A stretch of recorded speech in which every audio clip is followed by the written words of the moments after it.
Hello everyone, welcome to पाठशाला MBBS. हम पढ़ रहे थे ब्रोंकियल अस्थमा, जहां हमने 3-4 टॉपिक कवर कर लिए थे, जिनमें से थे हमारे introduction, aetiology, type of asthma, pathogenesis. इनको हमने डिटेल में पढ़ा था। अब हम जो टॉपिक पढ़ने वाले हैं वो होने वाला है मॉर्फोलॉजिकल फीचर। इसके अंदर हम 2 सब टॉपिक पढ़ेंगे। एक पढ़ेंगे इसके ग्रॉस फीचर्स क्या क्या है, और दूसरा हम पढ़ेंगे कि इसकी जो माइक्रोस्कोपिक फाइंडिंग्स है वो क्या क्या है। तो ग्रॉस फीचर्स के अंदर जो हमको सबसे मोस्ट इम्पॉर्टेंट चीज़ देखने को मिलेगी कि यहाँ पे जो लंग्स है वो कैसे हैं, हाइपर इन्फ्लेटेड है। हाइपर इन्फ्लेटेड लंग्स यहाँ पे क्यों है? क्योंकि हमने देखा था कि जो एयरवेज थे वो कैसे हो चुके थे, बहुत ज़्यादा नैरो हो चुके थे। तो एयर एक तरीके से क्या हो चुकी है, यहाँ पे एयर ट्रैप हो चुकी है, और इस वजह से हमको हाइपर इन्फ्लेटेड लंग्स यहाँ पे देखने को मिल रहे थे इन morphological features, gross morphological feature.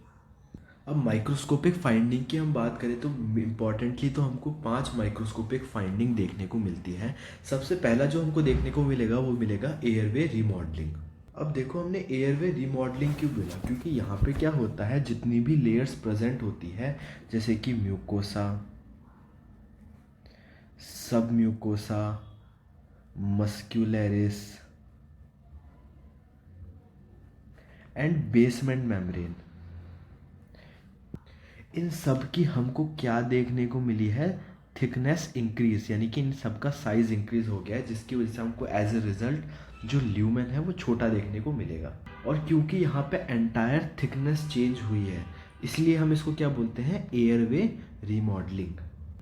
तो यहाँ पे इंक्लूड इंक्रीज मसल मास, जो मस्कुलरिस लेयर है वो इंक्रीज हुई है, थिकनिंग ऑफ सब एपिथेलियल बेसमेंट मेम्ब्रेन इंक्रीज हुई है, hypertrophy hyperplasia of goblet cell, यानी कि सब म्यूकोसा भी यहाँ पे इंक्रीज हुई है, और म्यूकोसा भी यहाँ पे जो थिकनेस है उसकी इंक्रीज होती है। अब जब हम ब्लड सेल्स पढ़ रहे थे तब हमने एक चीज़ वहाँ पे पढ़ी थी कि जहाँ पर एलर्जिक रिएक्शन होते हैं वहाँ पे किसका इन्वॉल्वमेंट होता है, इओसिनोफिल्स का। तो इसीलिए अब ब्रोंकियल अस्थमा एक टाइप की एलर्जिक रिएक्शन है, तो यहाँ पे हमें क्या देखने को मिलेगा, इओसिनोफिल का इन्फिल्ट्रेशन देखने को मिलेगा। तो यहाँ पे क्या होता है कि जो इओसिनोफिल है वो एयरवेज के अंदर माइग्रेट करते हैं और साथ में रिलीज करते हैं इन्फ्लामेटरी मीडिएटर। एग्जाम्पल के लिए क्या हो जाएगा, साइटोकाइन। थर्ड चीज़ हमको क्या देखने को मिलेगा, म्यूकस प्लगिंग। अब देखो, यहाँ पे इन्फ्लामेशन था और एक्सेसिव म्यूकस प्रोडक्शन था।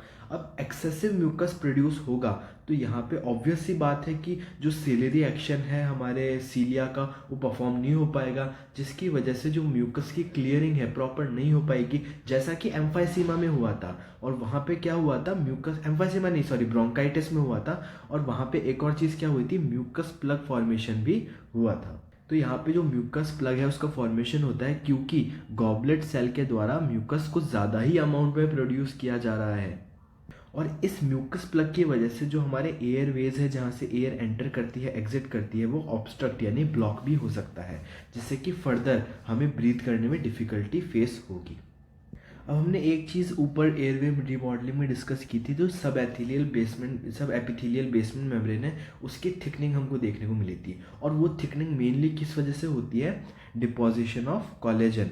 मतलब जो सब एपिथेलियल बेसमेंट मेम्ब्रेन है उस पर कोलेजन का और एक्स्ट्रा सेलुलर मैट्रिक्स का डिपोजिशन होता है, जिसकी वजह से उसका फाइब्रोसिस होता है, सब एपिथेलियल फाइब्रोसिस, और यही कंट्रीब्यूट करता है सब एपिथेलियल थिकनेस के इंक्रीज होने के लिए।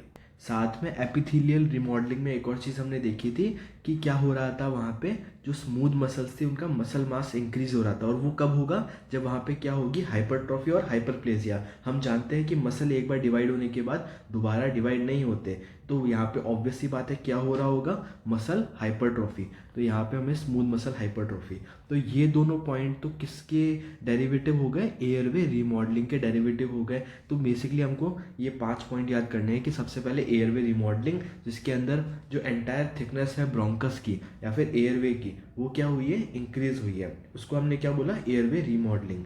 अब क्योंकि यहाँ पे एलर्जिक रिएक्शन है तो यहाँ पे किसका इन्वॉल्वमेंट होगा, इओसिनोफिल का होगा। वो क्या रिलीज करेंगे, इन्फ्लामेटरी मीडिएटर जैसे कि साइटोकाइन, जो कि इन्फ्लामेशन और प्रमोट करेंगे। थर्ड क्या होगा, क्योंकि यहाँ पे एक्सेसिव म्यूकस प्रोडक्शन हो रहा है। एक्चुअली ये तीनों ही क्या है, डेरिवेटिव है एयरवे रिमॉडलिंग के, क्योंकि यहाँ पे भी हमने क्या देखा था, गॉबलेट सेल का हाइपरट्रोफी एंड हाइपरप्लेजिया। तो ऑब्वियसली बात है, अगर ये हो रहा है तो साथ में म्यूकस भी एक्सेसिव अमाउंट में सिक्रीट होगा, तो हमें म्यूकस प्लगिंग देखने को मिलेगी। सब एपिथेलियल बेसमेंट मेम्ब्रेन की थिकनिंग हो रही थी, क्यों?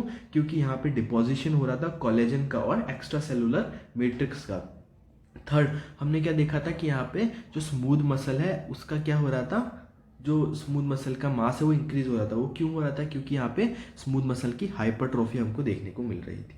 अब हमें जो माइक्रोस्कोपिक फाइंडिंग है उसमें 3 पॉइंट याद करने हैं। मतलब ये तो इसमें समझने वाला ज़्यादा कुछ पार्ट नहीं है, ये केवल रटने वाला पार्ट है। हमें 3 बॉडीज़, क्रिस्टल एंड स्पाइरल, ये तीनों चीज़ें देखने को मिलेगी। जो फर्स्ट चीज़ हमको देखने को मिल रही है वो है कुर्शमान स्पाइरल्स। फर्स्ट चीज़ हमको देखने को मिल रही है उसका नाम है Curschmann spiral, Charcot Leyden crystal and Creola bodies. इसका आपको रट्टा लगाना ही पड़ेगा। आप इसका रट्टा ऐसे लगा सकते हो, C for Curschmann spiral, C for Charcot Leyden crystals and C for Creola bodies.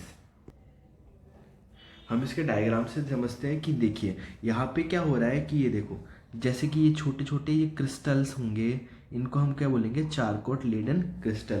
और बेसिकली किसके बने हुए हैं, इओसिनोफिल, जो इन्फ्लेटरी है उनसे निकलने वाले गैलेक्टिन की ये कंपोजिशन है। तो यहाँ पे जो क्रिस्टल है वो किससे बने हैं, इओसिनोफिल से बने हैं। दूसरा हमको क्या देखने को मिला, क्रेडिया बॉडीज, ये एपिथेलियल सेल से बने होते हैं। और थर्ड हमको मिला कर्शमान स्पाइरल, तो ये किससे मिलकर बने हुए हैं, म्यूकस से मिलकर बने हुए हैं। तो हम इससे ऐसे, ये थोड़ा बहुत इसके पॉइंट्स हैं। ये किससे बना है, म्यूकस, ये इओसिनोफिल, एंड ये किससे बना है, epithelial cell, damaged epithelial cell. तो ये पॉइंट तो सबसे ज़्यादा मोस्ट इंपॉर्टेंट है। इन तीनों को आपको याद करना ही पड़ेगा। और ये कहाँ लिखना है आपको, माइक्रोस्कोपिक फाइंडिंग्स के अंदर। अगर आपको हमारे चैनल द्वारा बनाई गई वीडियोस पसंद आती है तो आप चैनल को सब्सक्राइब कर सकते हैं और हमारी हेल्प करने के लिए एक स्मॉल अमाउंट 10 रुपीज़ डोनेट कर सकते हैं, या तो यूपीआई ये स्कैन करके या फिर यूपीआई आईडी से। बेसिकली इन वीडियोस को बनाने में बहुत ज़्यादा मेहनत लगती है। हम प्रेप लैडर, मैरो जैसे प्लेटफॉर्म पे इस टॉपिक को थॉरोली पढ़ते हैं। रॉबिन्स एंड हर्षमोहन जैसी बुक से हम अपना कंटेंट प्रिपेयर करते हैं, उसको टाइप करते हैं, देन उसके बाद उसकी वीडियो बनाते हैं, फिर उसको एडिट करते हैं, देन उसको अपलोड करते हैं, थंबनेल बनाते हैं। तो इस काम में बहुत ज़्यादा मेहनत लगती है। और आप हमारे चैनल की हेल्प करने के लिए, ताकि हम और ज़्यादा से ज़्यादा फास्ट वीडियोज़ बना सकें, तो आप एक छोटा सा 10 रुपीज़ जैसा अमाउंट प्लीज़ डोनेट कीजिए। Thank you. अब हम हमारा लास्ट एंड फाइनल टॉपिक पढ़ेंगे, जो कि होने वाला है क्लिनिकल फीचर्स। अब देखो, जहाँ जहाँ हमको क्या देखने को मिलेगा, म्यूकस, एक्सेसिव म्यूकस देखने को मिलेगा, वहाँ पे पॉसिबिलिटीज़ है कि हमें वीजिंग साउंड भी सुनाई देगा।